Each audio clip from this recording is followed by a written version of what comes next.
Talking of that, could you pass the British citizen exam? Well, a new study has revealed that over half of Brits would fail if they had to sit it. Me being one of them, by the way.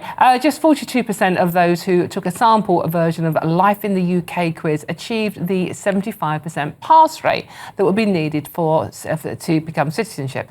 That despite many of the questions seeming far from taxing, such as, I got this one, the only one I did get actually, when is Christmas Day? And what sort of event is the Grand National? Now, these are actually multiple choice questions as well. Oh, that's okay. Well, they're not that easy, some of them. I was worried. Those are easy. Right. They're fine. And multiple choice anyway. You've got the options there. Kind of. They're a bit too similar. It's a bit like... No, but Christmas Day, fine. Grand National, horses. Okay, that's okay. I thought you were going to start asking us the subsequent king after Henry IV. So someone did get that famously wrong the other day and said it was Henry III or something or other. Obviously losing. But they don't just go in numbers. They change the houses of monarchy, don't they? I don't know the answer to that question. I failed this miserably. Any case, right, OK, I'm going to start off with a really simple one. Right, let's come to you first, Nichi. When was the last battle between Great Britain and France? Oh, God, I don't actually know that answer at all. See, this is really embarrassing. OK, something to do with Bonaparte. The Battle of Waterloo. Well done. Oh, well done. Yeah. Or you could have been slightly tricksy and said, well, it's the last time they let a load of boats come over the channel. No, I want to be factually accurate. Yeah, absolutely. OK. This one's very relevant. How often are general elections usually held in the UK? Yeah, 4 years. 5 years. Well done. If you don't know that after the last few weeks, come on. I mean, how can we not be aware of that? OK, and this is another one. Which two houses form the UK Parliament? Is it, wait for the multiple choice, the House of Lords, the House of Members, I'm saying nothing, the House of Commons, or the House of Fraser? That's silly. I'm not making this up. That's just silly. That's very silly. Good. Well, what's the answer? Can we have a hard one? Yeah, Commons and Lords. Yeah, OK. Yeah. It was tempting to say members, though, wasn't it? No. Oh, it was in my world, having met some of them. Right, OK, what sort, can I say that? I just did. What sort of event is the Grand National? Is it a rugby match, a golf tournament, a horse race, or a tennis tournament? Horse racing. But now what's worrying me is that only 42% of the country got these right. Yeah.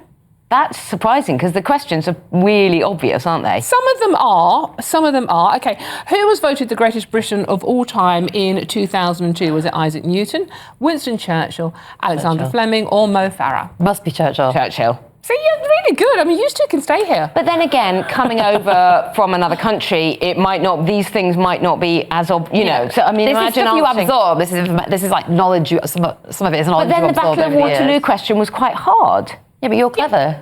Yes, just referring to the one I got right. No, but I'm just saying, some of them seem very obvious to me, and some of them seem very... Let's try one that's slightly more difficult then. OK, what type of literature are the Canterbury Tales? Are they poems, novels, jokes, or fables?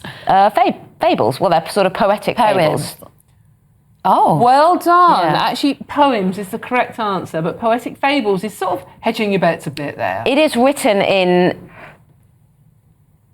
verse. Yeah. So they're written in verse. Yeah. I mean, look, we could give you a whole lecture on. Yeah, well, OK, yeah, thanks. I'd rather not have that. It's a Sunday afternoon. OK, who supported... Oh, my God. Who supported King Charles I during the Civil War? Was it the Roundheads, the Suffragettes, the Quakers, or the Cavaliers? The Cavaliers. The Roundheads.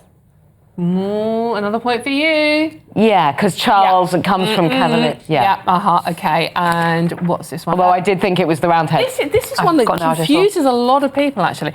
Great Britain refers only to England, Wales and Scotland. Is that true or false? Because the difference is between Great Britain and the United Kingdom, yeah. So what is Great Britain? I'll go true. Yeah, I'll say true. Yeah, actually, and you're both right. So absolutely well done on that one. And I think time for one more. Scotland has its own banknotes, which are valid everywhere in the UK. Is that true or false? They're not valid everywhere, because I've been in Birmingham and tried to use a Scottish £1 banknote, and someone laughed me out of a shop. That was probably ages just ago. you, though, to be fair. It probably was just me. Yeah, I thought that was true. I think they should be legal tender everywhere, but but some people refuse You will them. struggle to be able to spend them. It is true. Yeah. It is true. I think our one more, actually, seeing as we are a team girl on the panel today, now I had issues with this one. When did women get the right to vote at the same age as men? Is it 1918, 1928, 1938, or 1948? At the same age as? Yes.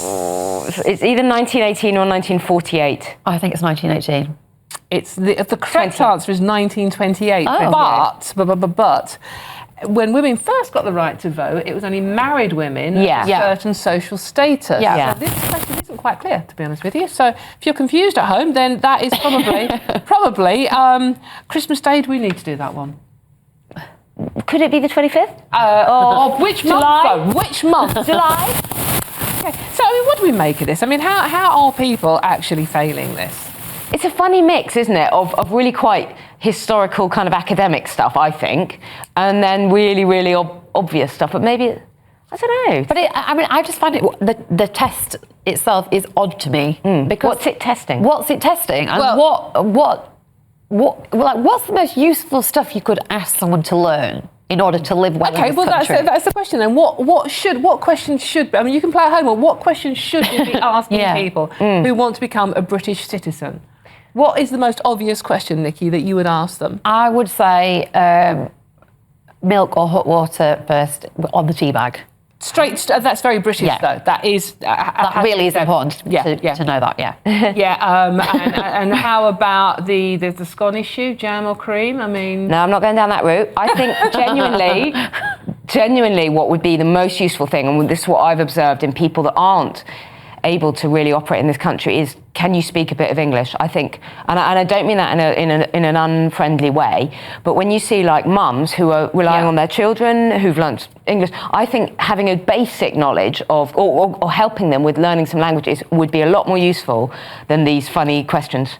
Completely, To help you operate in the country, a little bit of basic English is what you need. And also for people that, if you are relying on other people, you are at the mercy of other people. Vulnerable. And as a woman, especially, that worries me a lot, that people wouldn't be able to speak a language and then other people could take advantage of that fact. So. To sort out your housing and your health and all of that stuff, I think you need some basic English skills, and that's what we should be helping people with, not testing them on in the way that these citizenships are. Exactly that, absolutely. And so what about, I mean, the argument against that is that when we move abroad to live in Spain or something, we don't bother learning the language either.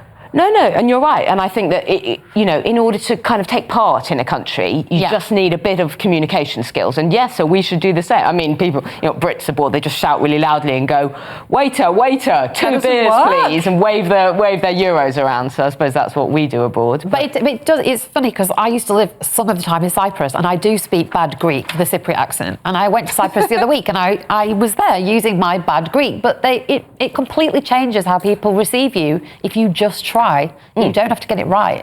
And I understand that, I have such a better experience of going there than other people because of that. So, In any case, we weren't the worst, by the way. There is a country that has a worse pass rate for their citizenship, our quiz. And can you guess what country that is?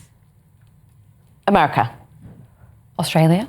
It was actually Canada. Oh. They're even worse than we are, so go figure. Right, unfortunately, we've run out of time on that.